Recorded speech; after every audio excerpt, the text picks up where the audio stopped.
The NFL Combine is complete, which means more mock drafts for all of us. My name's Tyler, here with my brother Ryan. And today we are doing a live mock draft for the Tampa Bay Buccaneers. What do I mean by live? We will be role playing as the Buccaneers front office during this mock draft simulator, going through all their picks. So while we're doing that, leave a comment down below. Let us know your thoughts on these selections and what you would like to see the Buccaneers do come draft day. And also hit that subscribe button and tackle that bell to get notified when new videos come out. Now, Ryan, let's pull up PFF here. So Let's Buccaneers do are it. picking 19th. Quickly, though, before that, James Pierce Jr. going to the Colts, Mike Green going to my Falcons, Will Johnson going to the Cardinals, Kelvin Banks going to the Bengals, and then Jahad Campbell going to the Seahawks. So to me, when I look at the Buccaneers, I look at this offense here. I love what they're doing on the offensive side of the ball. One big decision they've got this offseason offensively is to bring back or not bring back Chris Godwin. Other than that, it's and it maybe Ben Bredesen as well too if they want to do that. See what other options they might have there. But other than that, though, as I said, really like what they've got going on the offensive side of the ball. I think this is going to be a very defensive heavy draft for them here. So when I'm looking at this, I'm looking to see what edge rushers might kind of fit their need, fit their fancy. They have that 3-4 defense there as well. Vita Vea is 2.5 men already. They've had the whole TV show based off him with Charlie Sheen. That was a dumb joke. Don't laugh at that. But here, I think maybe a guy like Jalen Walker would be interesting, as there's a couple linebackers that are free agents as well, and he's an edge rusher guy. You can move him around the box. Donovan Azaraku, I think, would fit that need really well. Ryan, what are your thoughts overall? Yeah, I definitely think defensive line could be a really interesting thing here. I laugh like they have edge, linebacker, and defensive back. So all but the defensive interior there for are the needs. The one thing is I do think that if they I'm just unsure if they're going to sign Chris Godwin or not. I think Emeka Egbuka being there, I think, is something that you have to highly consider as somebody that can come in and play a very similar role to what Chris Godwin was able to do. So I think that's a really intriguing pick. I like these edge rushers here. Jalen Walker, like you said, is probably the most intriguing one, probably tied with Donovan Ezaraku as well. So I think there are a number of things that they could go do with this role or with this pick, but I think Jalen Walker, Donovan Ezaraku, or Emeka Egbuka are kind of where I'm leaning at this point. I almost one of the things when I think about Jalen Walker is it's almost like you're killing two birds with one stone. He's not the best linebacker, but he can drop back out into Yeah, coverage. But then you can move him around, do stunts, L- and I think that would be the thing that'd be really interesting. let's do that. Yeah. Okay. Let's snag him here with this pick, and not that that kills two birds with one stone, because I still feel like you could go and get somebody else at either position Yeah. if you find good value there. But I just feel like he's a good player. It's really intriguing. We like everyone talks about Travis Hunter as like a two-way player. You do have like a couple two position players like Jalen Walker in this draft that can go and play linebacker and edge or be like corners or safeties or things like that, and see what happens there. Yeah. No, I can see that here. So figuring out at 51, I will say just real quick, I know that Ben Bredesen's a free agent and he was good this year, but if they'd want to replace him at left guard, just get a plug and play guy, Tyler Yeah, Booker. He keeps falling. I just have a feeling he's not going to be he's here at 51. I feel like he's going to be yeah, early round two. uh, I think another thing they could end up doing here. So, like, typically, if you go and look at just their base defense, they're 3-4. But Kalijah Cansey, they did draft in 2023. Um, maybe he hasn't had the best numbers overall, just comparative. But like Vita Vea takes up so much attention. So trying to beef up that defensive line, as I think, let me confirm here with their yeah. defense. Um, I do think Maxwell Hairston being here would be a really solid pick. You're yeah, probably not. He's the last corner of that tier. Azariah Thomas maybe starts the next tier of guys, but it is a little thin on corner at this point in the draft. yeah. Let me see. Safety could be a spot too, because I think it's almost. I kind of like what's Dean here, Jamal Dean or Jamel Dean, and then Zion McCullum. The issues, a lot of those guys were hurt a decent bit. Yeah, Same thing like with and so Antoine Winfield being in the safety spot as well. So I think safety's a spot really more where I think that they could improve on overall more than corner. I think that would help out some, but kind of the wait and see here. Okay. But to your point though, is like I think there's going to be safeties available at their next pick. Yeah. And I don't really think Darian Porter's another one that is a really freaky athlete for being 6'2", 205. Yeah, That actually I might prefer him over Maxwell Hairston.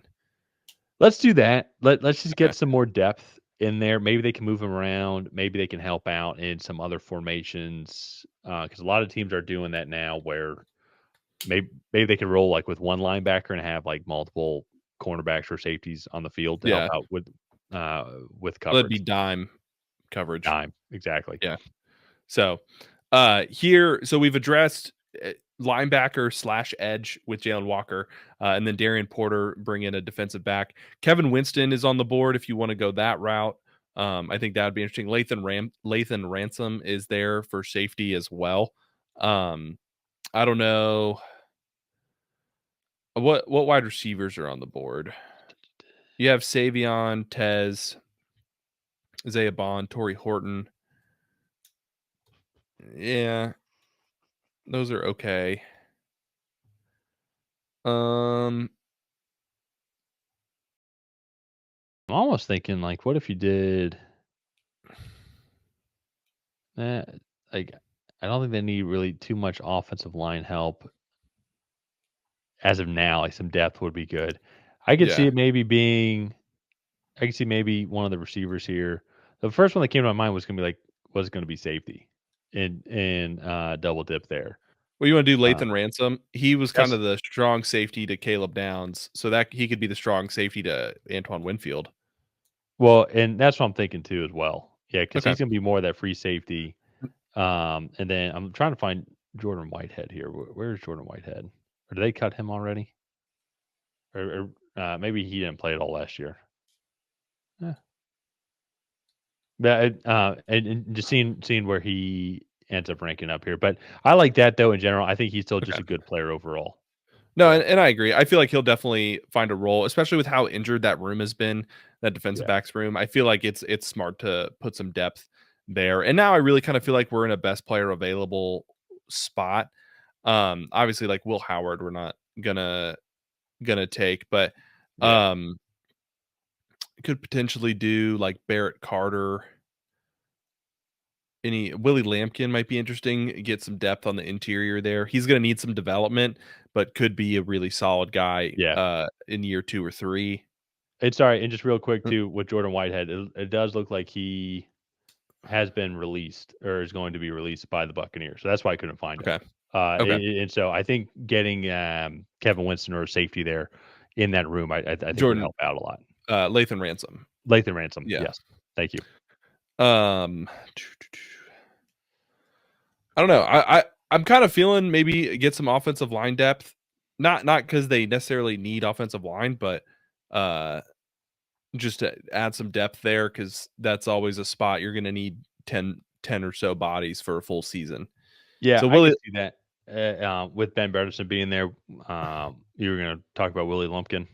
Yeah, well, I think Willie Lampkin, like he had a really good Senior Bowl. He's a little light right now. I think he's only like 290. Yeah, and so he'll need to put on some weight coming into the NFL. But he had a really good Senior Bowl, and so I feel like he'll rise up some boards and maybe be a solid 4th round pick here Perfect. for the Buccaneers. So I like it. couple picks left. We've addressed the trenches on both sides of the ball. We've got a couple secondary guys. Maybe looking for some defensive interior or maybe a value wide receiver at this point. I think you're going to find some good receivers here at this point. Okay. I think it's 156. Yeah, I'm looking. Um, Antoine Wells is like an explosive slot player. You have Jalen McMillan and Mike Evans who are going to be on the outside. Cade Otton kind of own the middle. I might like the explosiveness here with Juice Wells. He is a better receiver than what his college production would show. He just struggled with injuries throughout it. So that would be a bit of a risky pick. Ty Felton will not be here. That's not we're not considering him Do we say that I in every video now once we Ty get to Felton this would be point? a But guy, honestly, when we picked Lathan Ransom, if yeah, Ty Felton's that actually would have been a good Ty Felton spot right yeah, there. I think he would fit in really well with this offense. So I like Juice Wells, especially too if he's going to be okay. more of that slot guy. I think He he could is, yeah, complement. And even if too they bring back Chris Godwin, I still think they just need the depth overall. So I think just yeah, getting a player like that in your system. And so last guy, I'm sitting here. The one area we haven't like really officially gotten is going to be officially gotten linebacker, but we also could then do the defensive interior as well. yeah. We'll look when we get to that point. Yeah, let's Here, see who I'll all I'll is speed it up a available little here. bit, but, A lot of guys uh, coming off the board. I know. Wow, Patriots went back-to-back wide receiver, LeJohntay I Wester like and it. Isaac TeSlaa. I like it. Alright, let's look at defensive interior and edge rushers here. Then we can also throw linebackers in the mix just to see. Um, not seeing a whole lot Tonka defensive Hemingway interior-wise. could be a guy there.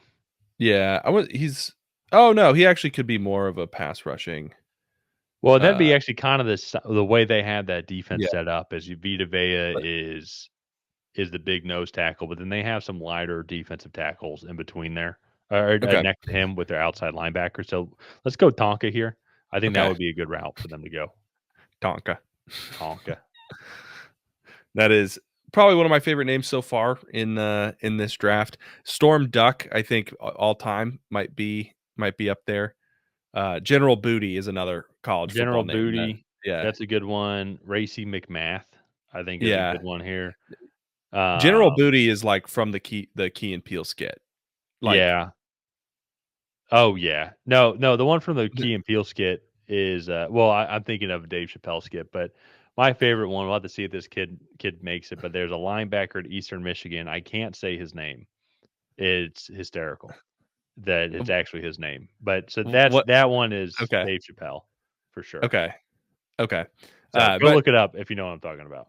okay, back to the Buccaneers draft to kind of wrap things up. So Jalen Walker, Darian Porter, Lathan Ransom, Willie Lampkin, Antoine Wells Jr., and Tonka Hemingway. Hold on, I'm going to see. That's very emotional. Yeah, I feel you. yeah, Tonka really got to me.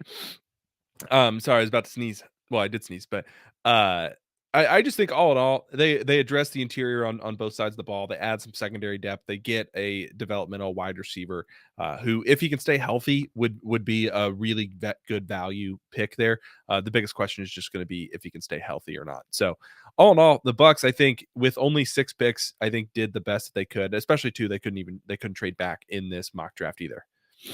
Yeah. So Buccaneers once again, it's I think we've seen this now with a couple of these other teams. Defensive heavy focus, go and try and find some dimes in the rough on the offensive side of the ball, but really try and retool that defense. And because that was the kind of their thing last year. That's what stopped them is they just gave up too many yards. I mean, go look at both the games that the Falcons beat them. I think of all like people talk about Kirk Cousins' first half of the year stats, like what happened to him. I think like half of his stats came from just going up against the Buccaneers defense. Like Yeah, the one game he threw for 500 plus yards, so I highly inflated the stats. And so I think that's just if Buccaneers passing defense overall can just get back to average. The run defense was top 5 when it comes to yards allowed. yeah, So that's an area I think that they just need to keep improving on, getting some more pass rush. Um, and they had a decent bit of sacks too, but it was just they just gave up a bunch of yards. So yeah. Buccaneers, I think, are going to be tough for a lot of these teams. Especially to in the NFC South. I still think they're going to come back and be one of the better teams that they could probably win the division. Yeah. No, I definitely think they can come back and win the division. We'll have to see. The Falcons are probably the only threat to that, but we'll have to see kind of as the season plays out. But with that being said, that's going to do it for this video. If you guys have not already, please go ahead and like and subscribe. That is the best way to help out the channel. While you're down there, leave a comment on what you thought of the Tampa Bay Buccaneers 7-round mock draft. Did you love it? Did you hate it? What would you have done differently? Than that, we'll see you guys next time.